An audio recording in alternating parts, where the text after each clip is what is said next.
Hello, everybody, and welcome to the Capsule Cast Playoffs Edition. We are now into round two of the first.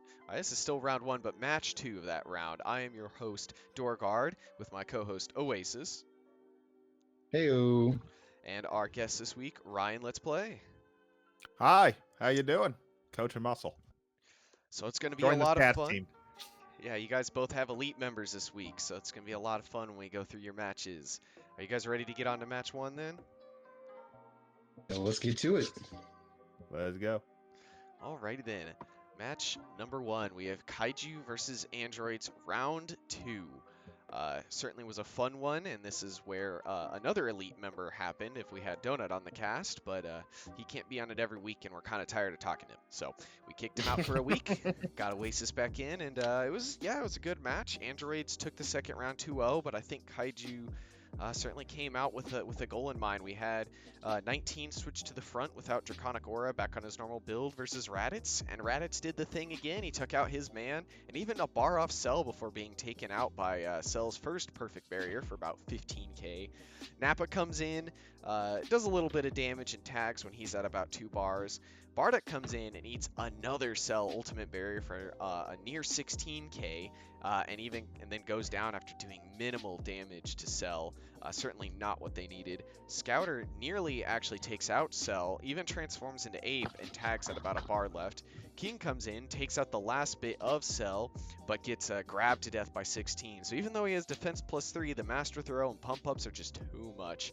And then he takes out the returning bit of health of Scouter, Vegeta, and then he tags himself. Super 17 comes in and finishes off what's left of Nappa, even though he goes Ape, and that was the match. Honestly, I think Kaiju came out with the right game plan. They moved some stuff around and tried to get some stuff going, but when your star player and Bardock just doesn't show up, it's just unfortunate. And then Cell with 3 different ults, that is just so hard to come back from. Obviously an elite performance as well. Android 17 not even hitting the field, kind of just, not to say expected, but just unfortunate for Kaiju. I think they put in a good effort, but it just wasn't enough. So, Ryan, what'd you feel about the first match? Well, with Cell breaking the record that we have for elites this season, taking out well over 3 characters basically just by himself. King Vegeta not performing as well as he did in the first match. Bardock getting completely shut down as well. I think those 3 combinations just kind of melded into a Androids move on. Yeah, certainly, and it's going to be scary for Budokai. Oasis, what'd you feel about match number 1 here with Kaiju and Androids? Honestly, when you first stated that Kaiju brought the right game plan, you were absolutely right on the money. I would have expected them to have put up more of a fight. Sure, Cell might have, run rampant as he does, going with 60k, 80k. I did not expect him to go 132k through 3 ults, through multiple, barrage death beams, great melee. Taking out Bardock was the nail in the coffin, I guess. Without their main damage dealer, tagging in and out with Nappa and King Vegeta, it was a losing battle from that point on. But we have to give special kudos to Raditz. Raditz doing 56k and doing a part to Cell before, eventually kicking the bucket. It's definitely a achievement in his playoff season. So to say, just hopefully they keep Raditz in his build since it's starting to work. Bardock was definitely a bad matchup for Cell, since Cell can definitely just kite him and do damage without having to risk melee confrontation with his ults and barrage death beams, and then he can just walk all over everyone else, since no other Saiyans to my knowledge is as good as melee as Bardock is. So, it is what it is. Yeah, I certainly think having Nappa and Bardock matched up against Cell there was probably what they wanted, but when Nappa just didn't quite go for Kappas and didn't quite get the damage off, and I think On the flip side, I think Bardock can do the opposite of what you were saying with Cell. I think he has the potential to just rush him down and make his eternal life kind of obsolete by just never letting him heal. He just, as you said, he got kited. Cell did what he did, and funny enough, that's what Cell AI says it does with its kind of hit and go tactics and being over the place, and it certainly did that, certainly terrifying. I think all of us here probably would have been happier with androids at least losing around here, if not getting eliminated, so we could see more. But not even having everybody come out after all that, it's just kind of scary, honestly. It's going to be interesting, and I know Budokai's waiting for them, and that's going to be a fun discussion to make for predictions later. Oh, man, hot damn. You have anything else on that, Ryan? Yeah, I mean, Cell is definitely going to be the formidable force. Granted, we didn't even get to see Android 17 this match, but Cell in the first week 92,000, this week 132,000, so an entire character extra. So for Budokai to have a chance, they're gonna have to really figure out a way to shut Cell down. Exactly, especially if Cell decides to start early. Like in this match in particular, Cell was in the last parts of the matchup. He was supposed to be there close to closing, but 19 ended up switching him to the front, which then led to the chaos that was 132,000. So the androids decided to do that, like plan to do that versus Budokai.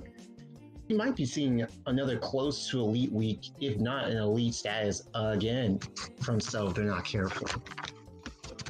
Yeah, Budokai does have an elite member of themselves, but in terms of what's going on with this match, it feels like we're moving into predictions a little further now. So, you guys want to get moving to match 2 then, and come back to the Budokai topic in a minute? Sure, why not? Might as well save that discussion for when it's the topic. So, moving on to match number 2, we have Cinema versus Muscle, round 2. And Muscle takes this round, pushing it to a match number 3, or round 3, which we'll go into after this one. So their first one, Gogeta versus 13 to start. So Muscle switching up their starting a little bit. Cinema staying the same. Gogeta doing his thing again, taking out 13. Not even letting him transform, but goes down almost instantly to Super Trunks, keeping the match even. Super Trunks goes on a tear on Best Girl Zangief, so no popcorn in the chat for her. And he only lost about half a bar to her. Garlic comes in and is unable to do too much and tags at his last bar, having Turles come in. Trunks tags, so even scarier for Cinema. Trunks still in it in his last bar to Bojack on his new Eternal Life build, which I think is just a callback to preseason, really. Turles takes out Bojack, even though he transforms. Goes ape and tags. Fasha comes in, and here's where things get real interesting. Roshi just goes full perv mode and kind of, heals up Fasha and just takes her out and tags himself. Roshi wasn't even supposed to be in this week. It was supposed to be someone completely different, a certain Master Chun, but he tagged out to Roshi, and man, was that scary.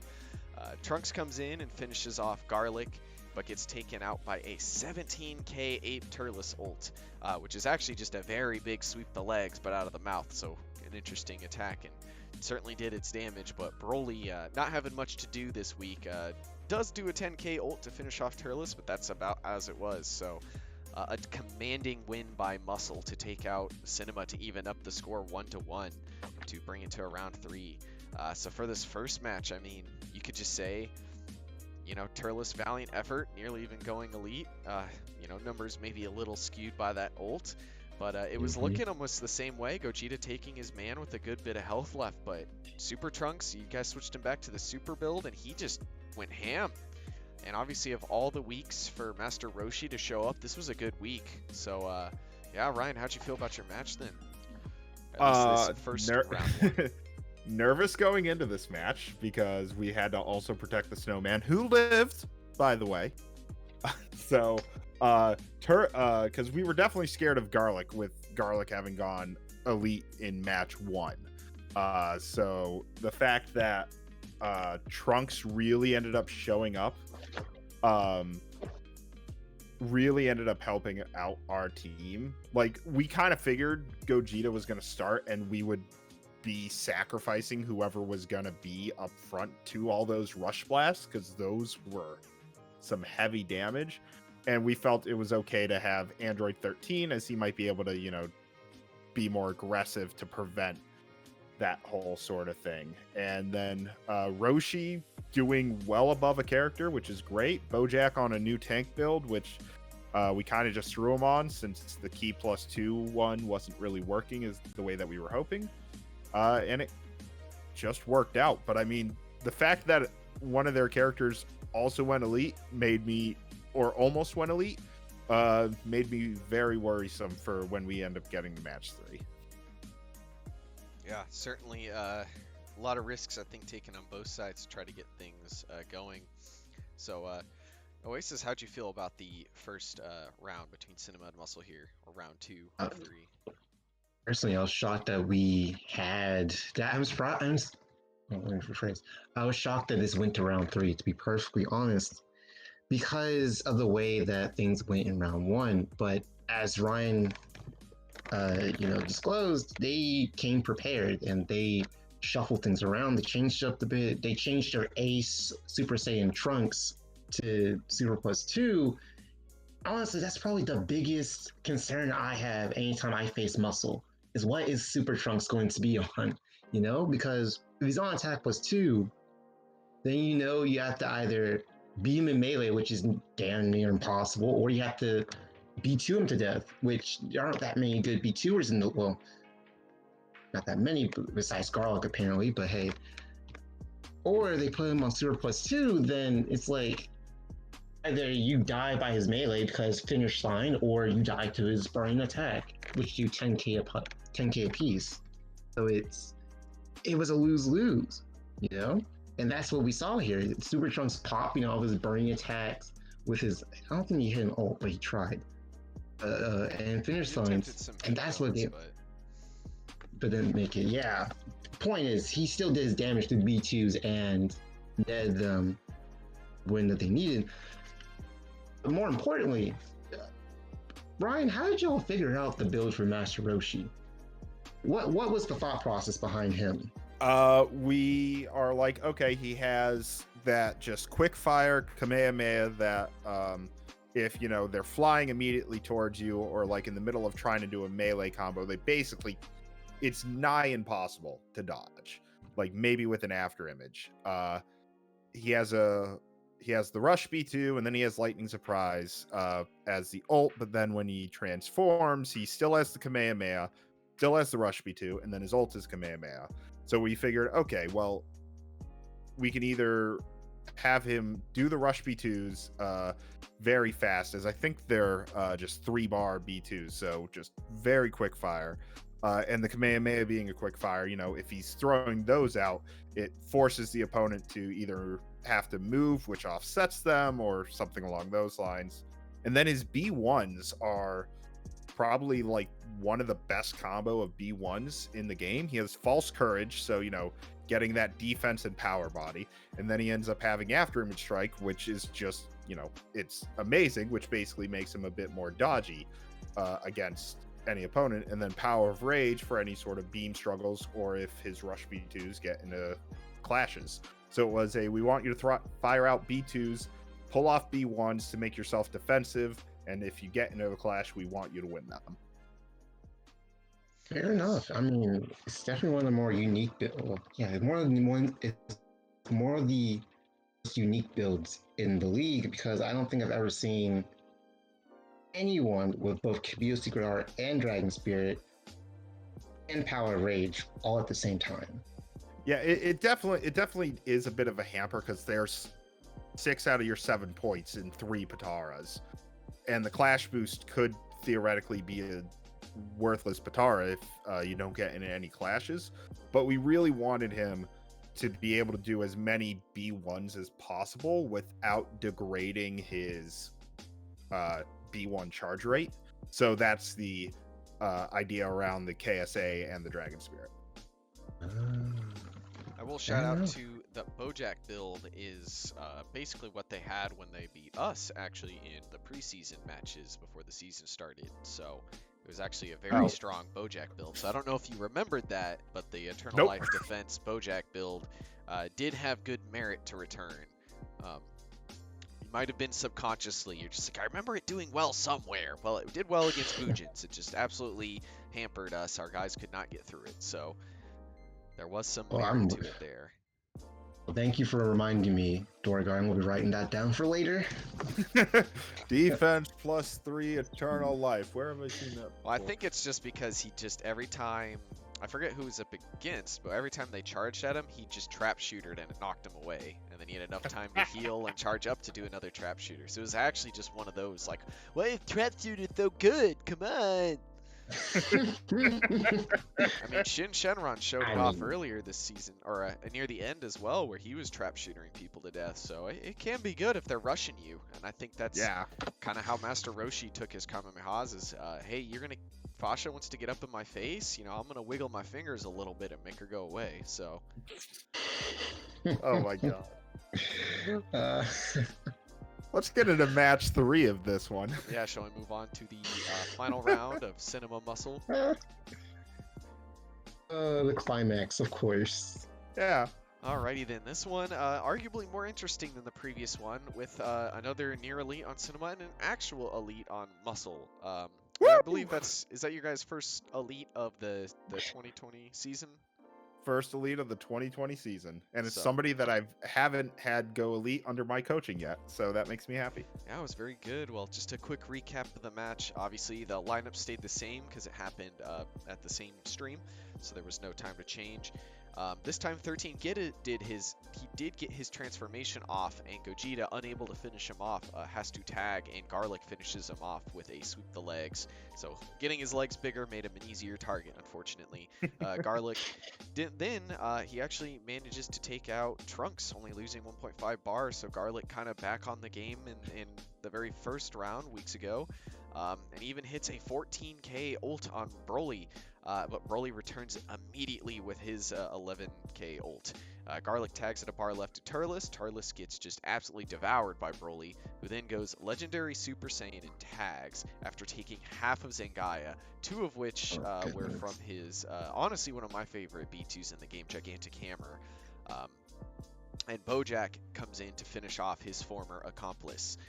So unfortunately, we didn't get to see as long of a battle between the two.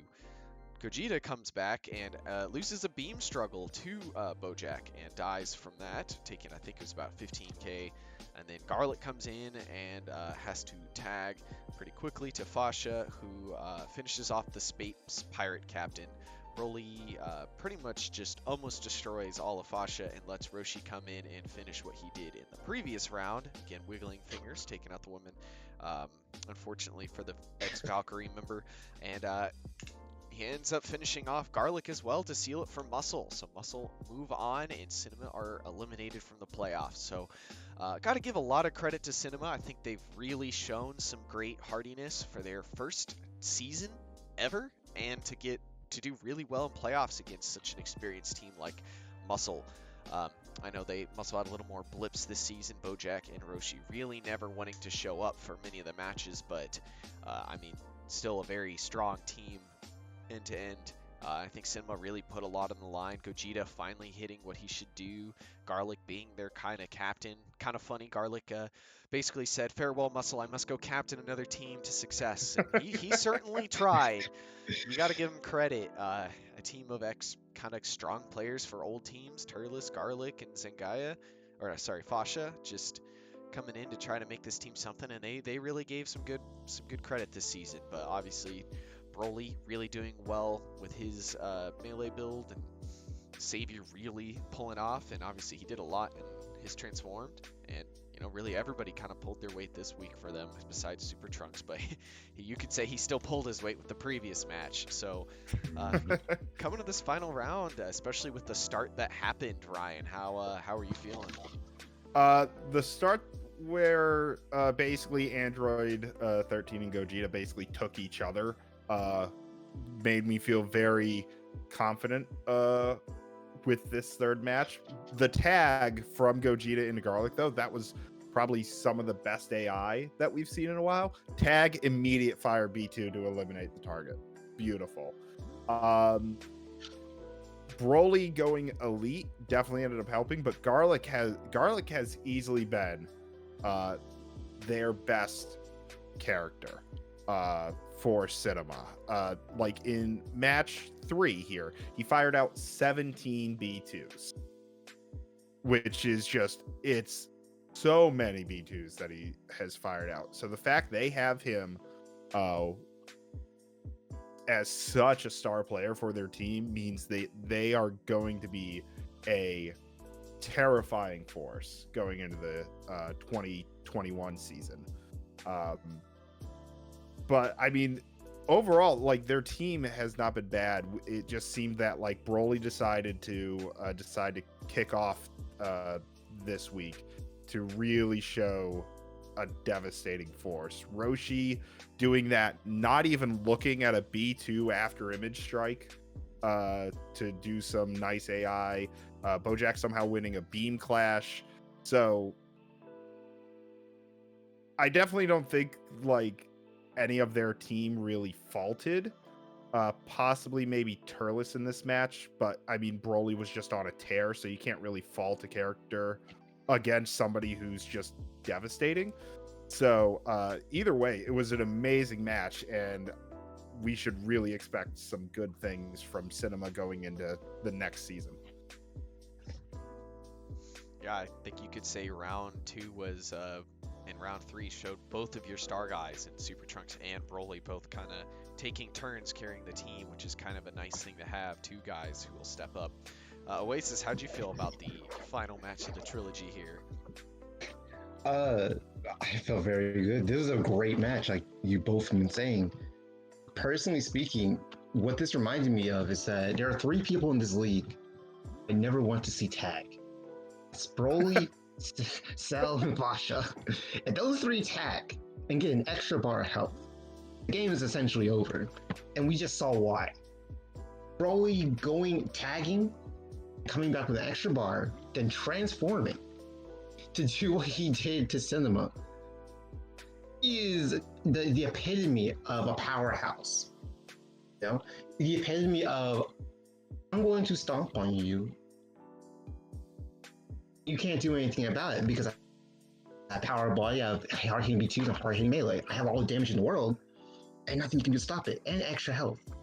Like the fact that you have Broly in such a state, if he stays like this, sure, you maybe still want to switch him off to, you know, defense with Trunks on attack. Sure, understandable. But this is Brian. This is so scary. Oh my god! And then like he feels cell level. Broly feels like a cell level threat, even though numbers don't say that. He just feels like it. Just feels so intimidating, and that's what your team exuded from this match, with Super Trunks being able to be flipped whatever way to fit the situation.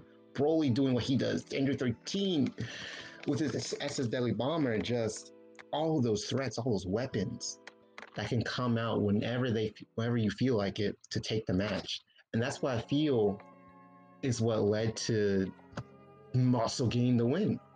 It's the fact that they had all these weapons at their disposal, plus the fact they had Roshi working, plus the fact they had Bojack winning some lucky interactions. Combine that all versus, you know, Garlic B2s, and the snowball is there. The results there. So just overall, Muscle, with the amount of weapons they have in comparison to Cinema, just kind of overpowered Cinema in the end. Yeah, they certainly have a lot of tools in their toolbox. And they're going against they're having to fight all the new teams this season, so they can't go back and look at the archives too much for kind of ideas, whereas a lot of teams have a lot they can check out for Muscle. So it'll be interesting. I think Cinema did their homework, but unfortunately, like you said, Fasha's a terrifying person. She just unfortunately didn't show up this week. And if GT has all their characters, or at least half their characters, show up, I think Muscle's going to have another good series in mind. Well, not the win to lose, can't say just yet, but man, it's going to be a close series again, I'm pretty sure. I think all these final rounds are going to be incredibly close. The teams getting where they have really had to show a lot of just hustle and courage kind of thing. Like, Characters don't always do what you want them to do, but man, they seem to be doing it right now. Exactly. All that grit needed to get from point A to point B. Let's just see who has more when it comes down to it. Yeah, is there anything else you wanted to add on to that, Ryan? Not off the top of my head. Just hey, our first elite member this season. Yay. Yeah, certainly must be nice. Honestly, Ryan, I'm surprised that Broly has not gone elite before now for you. I don't Super know Trunks why. has gotten Trunks close a few times, I'm pretty sure. Trunks went elite back in like season 7. Bojack went elite last season. And now Broly. I just don't know why Broly hasn't, because I mean he's definitely had performances where it's been close, but Right. That's either here or there. True. It could just be indicative of your team being that good. But I don't know. Insert Bujin comparison here. Nope. Nerf Broly. Nope. Turn him pink, we'll take him. Nope. He's Aura Charge pink, and now he's a Boo, right? That's how that works? Yeah. Add him to the master list. Match 3. All right, yeah. Well, There you shall we go. move on to West Kai while we're talking about it? Sure, one. Ah, boy. Alrighty. This was a You don't have doozy. to talk much if you don't want to, Oasis, but you are here today, so we'll ask you questions. So, match number 3, Namek versus Hybrids. This is another best of 2, unfortunately, for maybe West Kai supporters hoping for more, but Namek takes out Hybrids 2-0 in a pretty dominating match. It's pretty much the same start as last week with Ultimate Gohan versus Late Piccolo, and Late Piccolo again just devours his son without even losing a bar. And then he takes out Kid Gohan as well, only losing 2 bars in the process, down to his last 2. And Future comes in, takes him down to his last bar, and tags at 1 bar. And Sword Trunks comes in and finally finishes off Late Piccolo. But the damage was done. Elite status secured, taking out nearly 3 characters. Certainly a performance to be seen. Sword Trunks then hits a 10k ult on the defense boosted or defense build Tam, and eventually takes him out after several more combos. But he finally goes down himself to a Nuova after taking him down to 2 bars. So impressive performance by Sword Trunks, trying to drag it back, and was looking like he might do it for a little bit there. Team comes in and takes out Nuova, but is at his last bar, and he gets instantly taken out by a smug being by King Piccolo. So it's King Piccolo time. Took him out. And then he finishes off Future Gohan nearly with a smug beam as well to win it for Namek. So Namek are moving on. Hybrids are eliminated from playoffs. We didn't even get to see Nail this week, which I think a lot of people are sad about. Nail's been a surprisingly fun star to watch for Team Namek, pulling out all of his shenanigans. Obviously a little downside for Tambourine, not quite doing as much as you would like, but he was up against Team Gohan, so kind of hard. And well, no, he's up against Sword Trunks. Never mind, Tam sucks. I mean, Hybrids really, just what can you say? I don't know. They have to be extremely frustrated. It's hard to, Ultimate Gohan and Kid Gohan being eaten by Late Piccolo. I don't think anybody could predict that. Both have been so solid in Melee this season. Obviously going up against a Melee threat, you'd expect them to do a little more. Just not really doing much of anything. And Ultimate Gohan could deal damage, but he didn't deal it consistent enough that Late Piccolo's eternal life healed it up, so just unfortunate, but credit where it is due. Sword Trunks probably got more than a few apology forms from his teammates and his coach for putting in the performance he put to try to bring his team back, so credit where it is due. Future also looking pretty decent, but man, Namek looking like a big threat. Not even having to have a member come out and having a very high-end elite. So Ryan, how'd you feel about this match? Besides hoping both teams would get eliminated immediately. With Late Piccolo's such strong performance, it was kind of just like, oh, well, he took out the double elite Gohan, took out Kid Gohan, so now it's a 5v3. And he's gone elite, so essentially a 5v2. It was kind of like, as you're watching it, you're just like, okay, Nameks are going to end up moving on. But I mean, that's still nothing really against the hybrids, though. Sword Trunks, who during the main season was their weakest character, and by weakest, I mean by an average of 2,000, so not that much. Pulling out a 74,000 performance, very respectable there. Throwing out 2 ults, hitting both of them, hitting 67% of his B2s.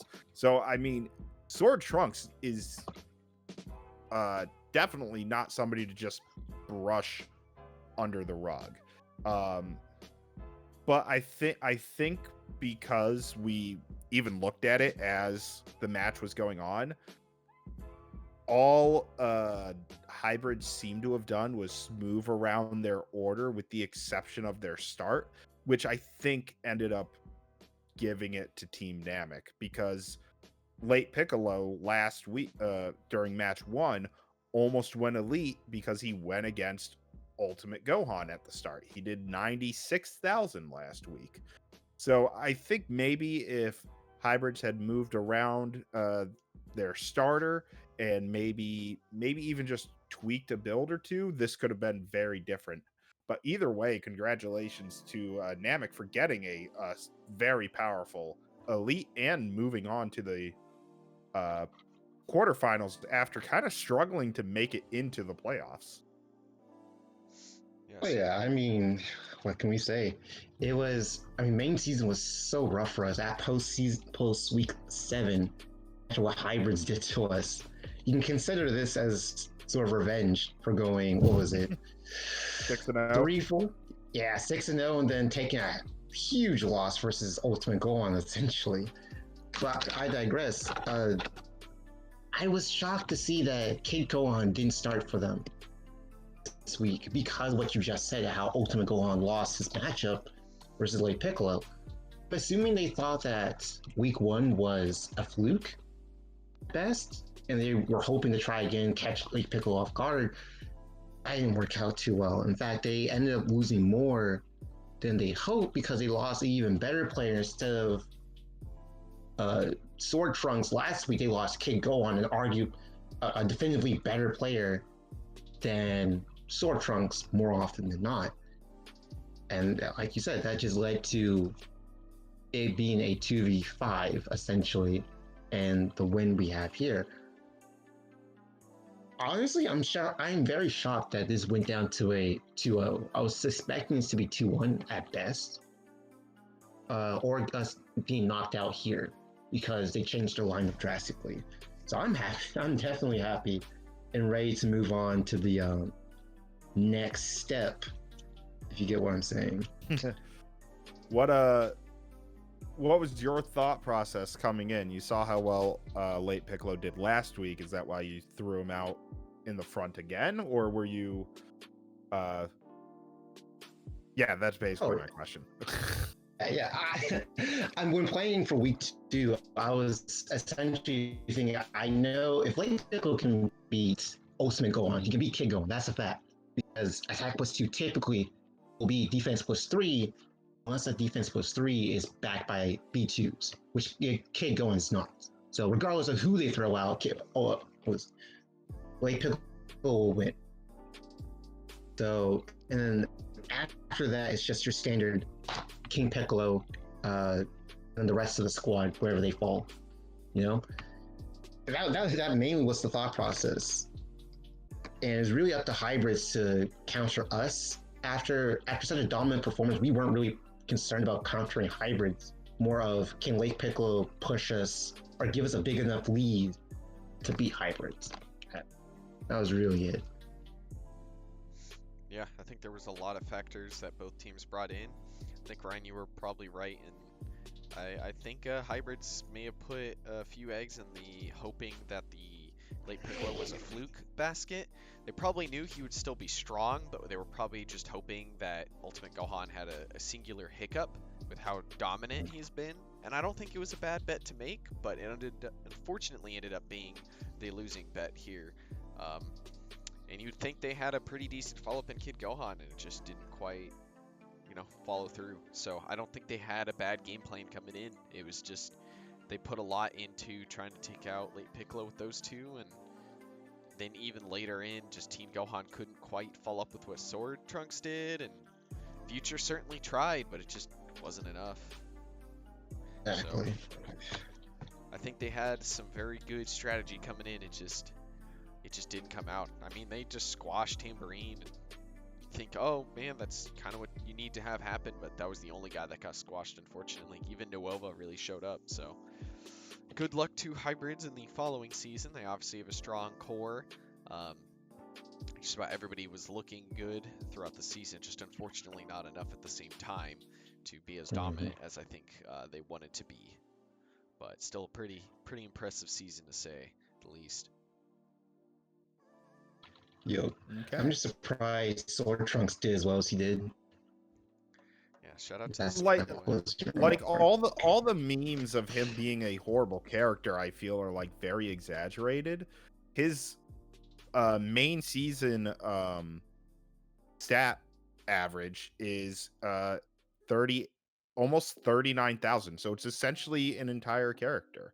So the memes of, oh, he's trash, it's not like he's pulling, a 22 average, 22,000 average. So, he's doing what he needs to. It's not the consistency that they need to get it. I think it's more because of the fact he's pinned up against such great characters like Ultimate Gohan, because of the fact his teammates are so high up there in the rankings. In comparison, Sword Trunks doesn't look that good. So sure, he's doing almost a full character's worth of damage, but when you have people doing 60k, 80k, 50k consistently, like you were saying, then yeah, it doesn't look well for you. Yeah, I mean, goods and bads. There's obviously been weeks. There was that one week where Sword Trunks and Future both did 90k each and just didn't even need the other two members of their team. It was ridiculous. So if they can tap into some of that immense potential I think everybody on their squad has, they will be quite terrifying next season. And I think they were very terrifying this season. They also had double-digit wins, I'm pretty sure, at the end. So certainly were a threat. But yeah, congratulations to Namek to not just taking him out, but really getting over that hump. Certainly a big challenge that they had to face after nearly losing to Sentai in Week 15. I think a lot of people were not expecting him to just be so dominant. But yeah, certainly a great showing. Is there anything else you guys wanted to go over for this match here? Nah. Nah, exactly nah. Bunch of nah. Alrighty then, let's get on to the final match then. We have Cold Kingdom versus Resurrected Warriors. And sadly to say, there was no other matches that went to round 3. Cold Kingdom took Resurrected Warriors out 2-0. And honestly, I think they did a very good job. Both teams came out swinging hard, and you'd almost assume that Resurrected Warriors might have taken this match looking at the stats. It was a very close match. So starting off, we have Ader versus King Cold, and King Cold doing his job, taking his man, and even tagging with the last bit of life left after facing the brunt of N Vegeta. And Vegeta ends up also tagging with a sliver left against Meta Cooler, who goes down to a combo from Android 18.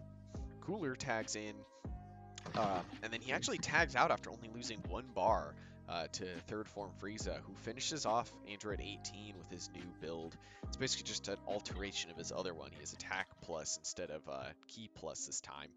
He does end up transforming into his final form and tags with about 2 bars left back to Cooler, who ults early Piccolo for about 14k and tags again, another early tag. Doesn't take much damage between these, kind of pulling a King Vegeta here. Lakoum comes in and liked what Cell was doing and hits a 10k ult to finish off early Piccolo. Uses his Ginyu stance to go back up to max power mode and ults Videl for 15k. But before he has any chance to get back up to max power, Videl kind of rushes him down with a bunch of the Rush B2s and takes him out with only a sliver left remaining on her as well. So Cooler comes in and probably overkills Videl with an ult. Didn't really need to do that with how much she had left. And then ends up spamming and Vegeta to death with some sweep the legs to win it for Cold Kingdom. So they will be moving on, and Resurrected Warriors are eliminated from playoffs. Honestly, great effort from both teams. I would say I don't think anybody expected Cooler to just tag game himself this game. To get so many savior procs, hit 2 different ults, and just overall kind of pop off. Raccoon obviously doing quite great, 2 ults. His build really looking very strong with that. I believe he had key +1, so that helped him out immensely. King Cold going back to old form, taking out Aider. I know some people call him Mr. Consistent. Some people say he wasn't in it this season, but I think he came out swinging and it just wasn't enough. Couldn't get the Aider's angers off. And even Android 18, she didn't have maybe a necessarily fantastic week at 48k, but her and Videl showed up and put in the work. I think, they came out swinging, and with how fast they took out Metacooler, I was kind of expecting a lot, like maybe they take this to a round 3, but Cooler decided that the death of his future self would not scare him. That's for the future, and that's not right now, and he took it in his own hands. So great match, though. I think both teams really prepared well and came out with great game plans, but Cold Kingdom had the edge in the end and took the victory. So Ryan, how'd you feel about the final match here?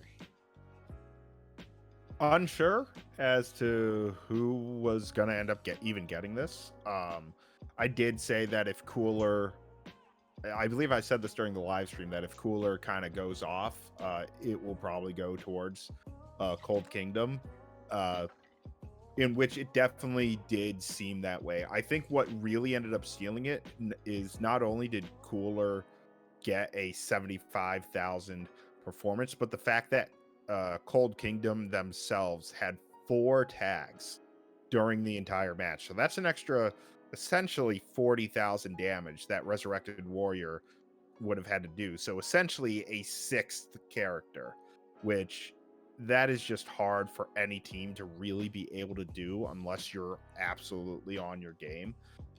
So yeah, I mean, I don't really see anyone being too at fault with either match. Maybe Aider getting put up against King Cold. But that could have just been we have a defense versus the melee build, so that was just expected to go wrong. But no, I mean, it was a very entertaining match, and I definitely think the Cooler performance and the tags definitely cinched it for them. Mm-hmm. I have to agree. Just that the ultimate damage from Cooler and the fact that he just kept on tagging, kept on pivoting his key members into the fight, gave them such a great momentum booster and kept up the tempo in their favor. The Resurrected Warriors were never able to keep step throughout the entire match. I wonder how they're going to go into the off season, looking into their team, because we have Android 18 known to be very well, known to be a very great ultimate spammer with her super on doing spirit. We have Vegeta, who's a great starter, and I wish they utilized him more in the starting position, because him with attack +2, maybe rush or key +2, using Gogeta's build if they wanted to go that route, or when attack +2, I feel they could have gotten a lot more bang for their buck, so to speak, if they had started him in that spot. But I really want to see if they can get early Pickle working. Like I said, I tried to get him to work for years, and he's only worked once, and that's when Power Body was a thing. So that to tell you how hard it is to get this man to work. But I feel like if they can either get him to work, or they can get a fantastic FA who does good melee damage, or is at least a good balanced character, then we will have a good Resurrected Warriors going into the next season, possibly better than actually, I'll hold that statement. They'll be good if they get a good FA. I'll leave it at that. Yeah, I think both teams have a lot of character potential there. We've seen, pretty sure they're starting to figure out some stuff with Frieza. Obviously, Raccoon was a great pickup on Cole. Early Piccolo has a lot of potential, and As we've seen, Sparks of Adele looking quite strong as well when she just keeps in your face and keeps rushing you down. Um, so I think both teams have a lot they could build upon. So whoever went out had a lot that they could have started testing and a lot that they have to look forward to. So it'll be very interesting to see what possibilities arise for them this next season, because obviously Resurrected Warriors are a newer team. This is their first season, so congratulations to them on making it to playoffs, similar to Cinema. Um, they had a pseudo form in Afterlife, but Resurrected Warriors being a more specific style, and they certainly have a master list to fall back on that they can experiment quite easily with. So, did you have anything else you want to add here, Ryan? Nah. Yeah, I mean, it was a very close match, but it feels like it's hard to talk about it. Like, there was a lot to it, but at the same time, it was like kind of just happened. Like both teams, every character kind of came out, did their little jig, and either died or, in Cooler's case, tagged. So it was like great to see everybody kind of doing what they were supposed to do. It was just one team had to win it, and it ended up being Cold Kingdom in the end. So definitely. Yeah, the stats definitely make it look close, but if you see at the end of the match, Cold has minimally 5 bars when Resurrected Warriors are on their last character. So those tags definitely helped. Yeah, I think, what was it? It was King Cold still in the back with a bar. Then they had Cooler out there. And then Frieza as well. Yeah, so. Frieza also had 2 bars. So they had like 6 bars. Yeah, so that was... They actually had a good bit left. But like you guys said earlier, that's a lot of extra health they've regened. Because they always tagged with health remaining. To every time Cooler tagged, he had 3 bars, but it was just technical. It was gonna heal all the way up to 4. He lost enough health to where it was worth to tag because it would heal a full bar back still. It was still early, but I mean that's when you're getting full bars back, that's just a lot of health in the end. It's like eternal life all over. So it's just it just becomes too much at some point. I'm really surprised though. This feels like classic Cold Kingdom right here, because they were known for their tag game for a long time. Like season 6, 7, well, from season 6 to 10 even, they were known for just tagging all the time. Been Cooler, Metacooler, Cold a little bit, but really the Coolers were known for just tagging back and forth, regaining health. Freaking recovery on Metacooler when he still had it, or sleep. I'm not sure what he had, but he had that health regen move. And that's what this match reminded me of classic Cold Kingdom, firing off B2s, firing off supernovas, and just tagging back in with Savior, tagging back and forth, getting that health back, and decimating their opponent over by damage or by just wearing them down over time. It was great to see. It's great to see something so nostalgic, I guess. Yeah, I mean they changed from the Cold family to the Cold Kingdom and picked up Raccoon Doom McBoom, and he's certainly doing the boom part. So it'll be fun to see if he continues that. So, is there anything else you guys wanted to add on to this match, or would you like to get moving on to predictions? Predictions. Alrighty then, so that'll be how predictions go. Thank you for watching Capsule. No, just did you have something there, Ulysses? Nah, I was just agreeing with Brian. Let's go to predictions. Alrighty then, so another fancy image here, thanks to Raymundo. Or I think he's also... I forgot the other name he has on the server, but Raymundo has been sending him, and we have another one here. So we will start in order. We have Budokai versus Androids. Man, this was such a hard one I've been thinking on almost all day. And I think no matter who takes it, it almost has to be 2-1, it feels like. And I think I have to give the edge to Androids almost entirely due to how scary Cell has been. Everybody on Androids look good, everybody on Budokai looks good, but Androids have that it factor in Cell. So I think they might take it 2-1. I think it would be very close, though. I definitely think it'll be close as well. The Androids have been able to, get a bit more practice in since they didn't have the bye week.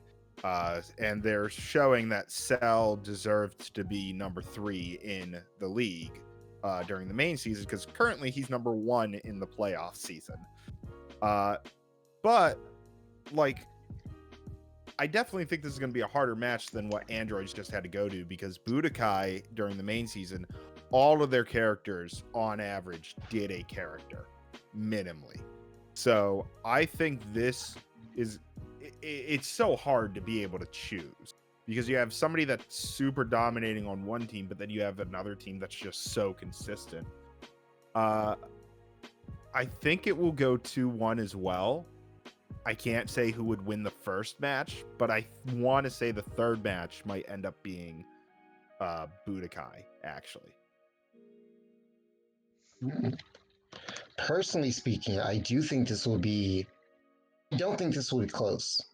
I don't think so at all. Unless Budokai has a way to shut down Cell, I don't think this will be anywhere near close. That said, I think it will be 2-0 to Androids, because if Androids, as we've seen, can take down the Great Wall of Saiyans, Nappa and King Vegeta, I don't think they'll have a tough time taking out Budokai, whose most notable character is Kid Goku starting, which is going to be a toss-up depending on whose Androids start, and Goku's old, and compared to Cell's olds, and the fact he spams it and tags and does all this all-round stuff. But canon moment. Exactly. Cell beats Goku. Exactly. Thank you. Only proving the point that I don't think Budokai has the weapons or the tools to consistently shut down Cell if this goes to a 3-round match, or if this match goes to 3 rounds. So that's why I'm thinking it's going to be 2-0. Personally. Well, there will be that time to readjust in the middle, but at least going on to begin with, I think that there is sounds like we're pretty split, but it sounds like we have 2-1 Androids to Budokai. But I mean, this is going to be pretty much all these matches are going to be very intense and fun to watch. But this one's just like so hard to predict, it feels like, compared to some of the others. So moving on to the next one, we have GT and Muscle. Again, extremely difficult. This one's almost harder because GT's never existed before. This is their first season, and they got not only to playoffs, but with the bye. So they got to skip a whole round. They've never done 5v5s before. So what will they come out with? Will they make build changes? What will they do? So another one that took so much time to try to figure out and predict, and I almost just don't even want to because it's so weird. But I think it might go to 3 rounds, and I think Muscle might just eke it out, unfortunately, for GT, but good for Muscle in that sense. I think they might be another surprised in round 1, but figure out and countermeasure it in rounds 2 and 3. So I'm giving it to Muscle here. I think maybe for the first week, GT might get it, because as you said, they are the only team left in the quarterfinals here that has never done a 5v5. Budokai is essentially the Dragon Ball Warriors, just changed around a bit. Cold Kingdom, we've mentioned before, Bujins. Every other team has been here before in a 5v5 situation, whereas GT definitely has it. So I think that goes a bit against them. They have, quote unquote, the weakest character in the league being Pan.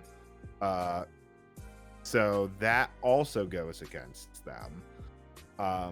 But they do have Baby Vegeta, and Baby Vegeta has shown to be on a tear.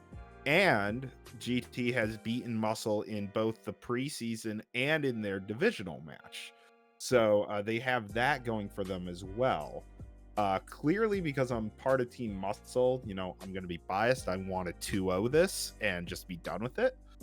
But I think I could see it going to 3, but still with Muscle winning. I can see where you're coming from in terms of all that you have said, in terms of track record, in terms of characters, but I do think this will go to a 2-1. I think Muscle will win the first round. GT will come back and win the next 2. Mainly, not even because of the character. I'm sorry, Ryan. Always. But A, I don't want to fight you. B, knowing Zhao, knowing my old coach, I know for a fact that when he gets serious, it's scary. So, I mean, the fact that they took the bye in their division after going, what, 0-5 at the very start? 0-6, I To believe. show that. 0-6, there you go. To show that Zhao has a lot of tricks up his sleeves. It can really change his strategy on the fly to fit what he needs. So I think based on just like background supporters, coach, staff, I feel like there's a bit of a discrepancy between Grand Tour and Muscle. Character-wise, I feel like it's even. You know, Bojack versus Pan, Broly versus Baby Vegeta, Omega versus 13, etc., etc. I rambled on too much. Anyways, 2-1 Grand Tour is what I'm guessing. Oasis, I hope you lose. We're not there yet. So we have 2-1 Muscle to Grand Tour, but as said before, all these matches go anyway, and we'll have a middle ground prediction after the first round to kind of reassess stuff as well. But just a final remark on Grand Tour. Due to them being not just a new team, but almost all their characters being free agents in seasons past, they've never really had a core together like in a 5 situation like this. So they have, whereas other teams like Cinema have had characters together before. So yeah, a lot of interesting factors on their side. So moving on to Westsky, we have Bujins and Namek. I mean, just going off what's happened previously and being the team I have, I'm going to go with Bujins winning. I don't know if it'll be 2-1. I don't know if it'll be 2-0, but based off previous results, it would look to be 2-0. But overall, I think both teams have some scary potential after Namek did what they did against hybrids. But Bujins also being just like a team that's always had 5 builds set up. So there's no question of trying to get Bataris to fit. They just have 5 characters built that have worked all season. So that's also very scary.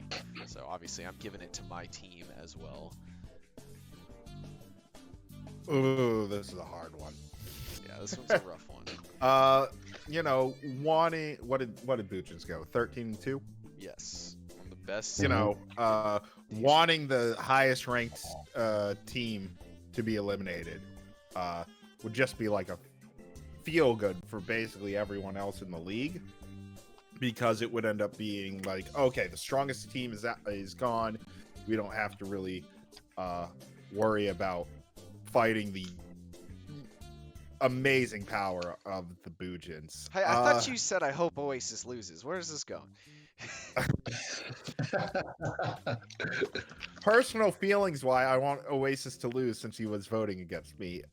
Analysis wise, I think Bujins would definitely end up getting the win, taking a look at various stats and whatnot. But I mean, if late Piccolo is going to continue to do what he's done so far in the playoffs, ooh, that could cause some trouble for Bujins. But I think with a 13-2 record, every character is minimally at least 43,000 on an average. I'm gonna have to say it's probably a 2-1 Bujins, to be frank. Be as frank as you need. Yeah. Personally, yeah, I have to agree with 2-1 with Bujins taking first round. I will admit though that this could be a 2-0 if and only if. Well, I can't say that, can I? No, I can't say that yet while DoorGuard's still here. Never mind. But please just keep in mind. This is before we submit builds, so me and Oasis have to be very careful, and I'm not gonna be. Neither of us will be mad if we try to limit what we say in predictions here, because we understand the situation is very, very specific. Exactly. Eternal Life is now on Super Boo. Okay, well, don't spoil it for me.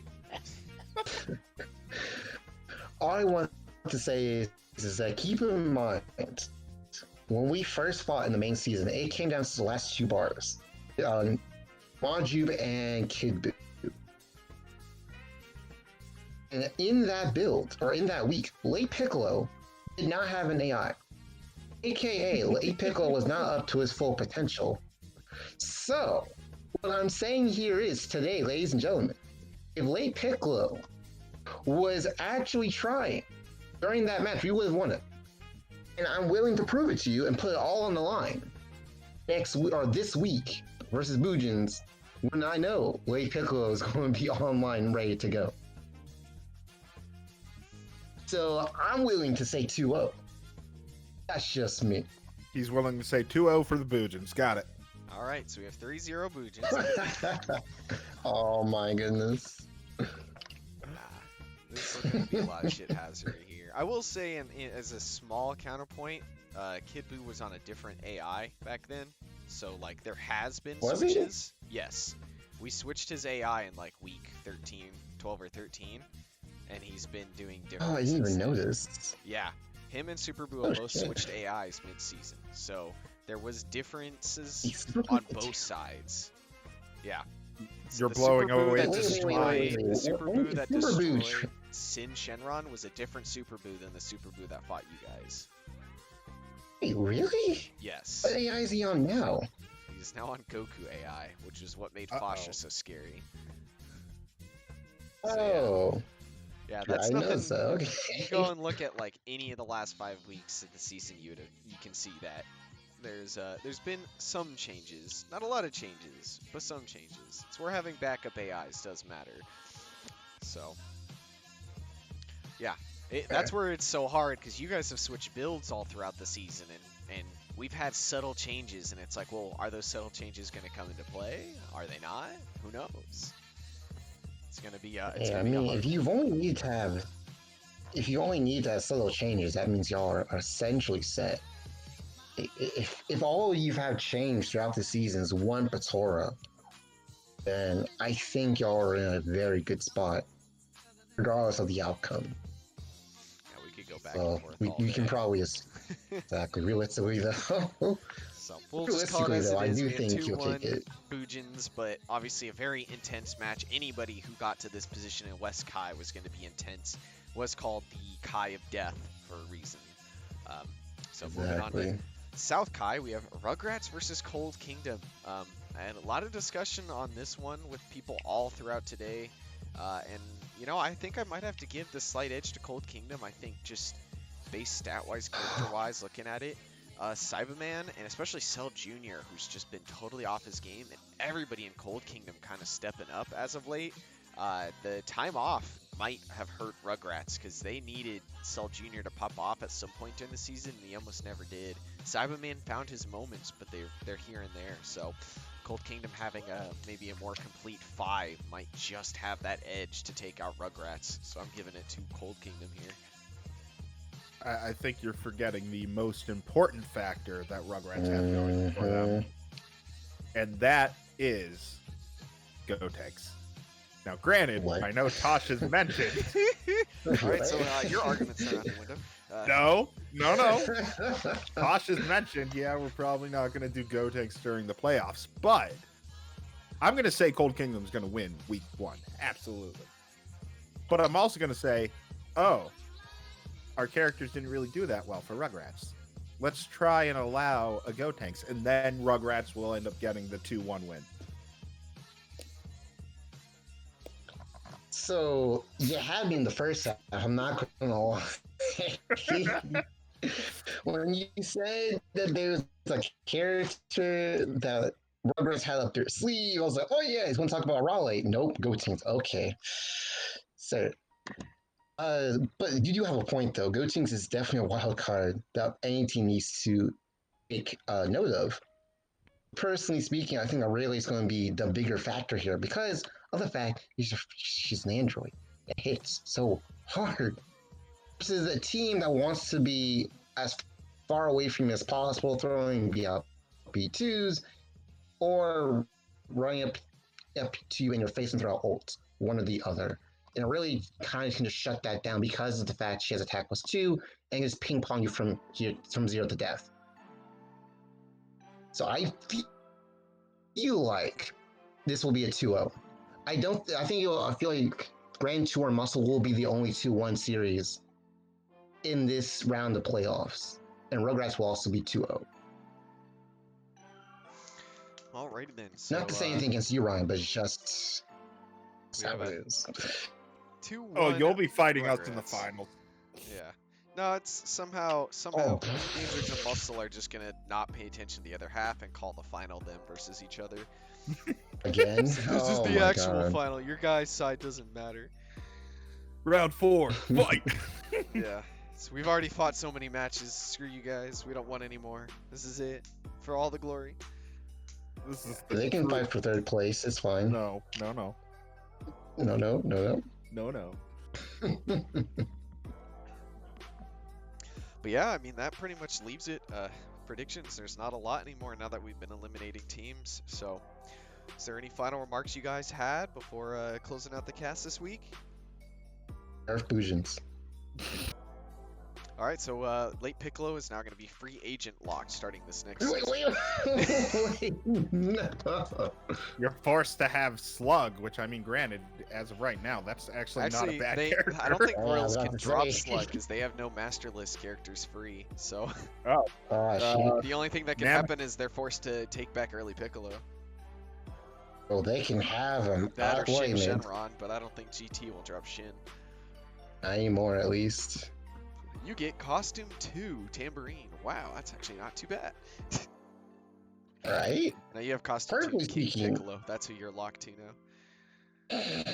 Honestly, though, I really would have taken a trade between Tambourine and Omega Shenron at one point. Not gonna lie. Well, we'll have to see when the off-season comes about. Their trading might actually be a thing this next season now that people gotta have a season with their teams. So 2021 will be quite interesting. So with that, that's been Capsule Cast. We are at the quarterfinals. Again, if you want to join in the active discussion, we'll have links to the Discord down below where there are watch parties and you can join a team and talk with the coaches, including Oasis and Ryan here. Or if you join Bujins, because Bujins #1, we have our own group as well. There's also a link to the website. You can see all the Pataras, the Gauntlet, and other events that will be happening in the Toki Senkai and all the fun bowl on nonsense we have going on. And of course, you can leave a comment down below, and as Zem would say it, ding that dong, subscribe, leave a like. It all helps. Just viewing this video is good enough. Calling you out, Coach Steve. I know you always are hyped for the Capsule Cast. So with that, that's been Capsule Cast. I'm DoorGuard. Join the stats team. I'm Ryan. And this is the coach of Namek Oasis sign off.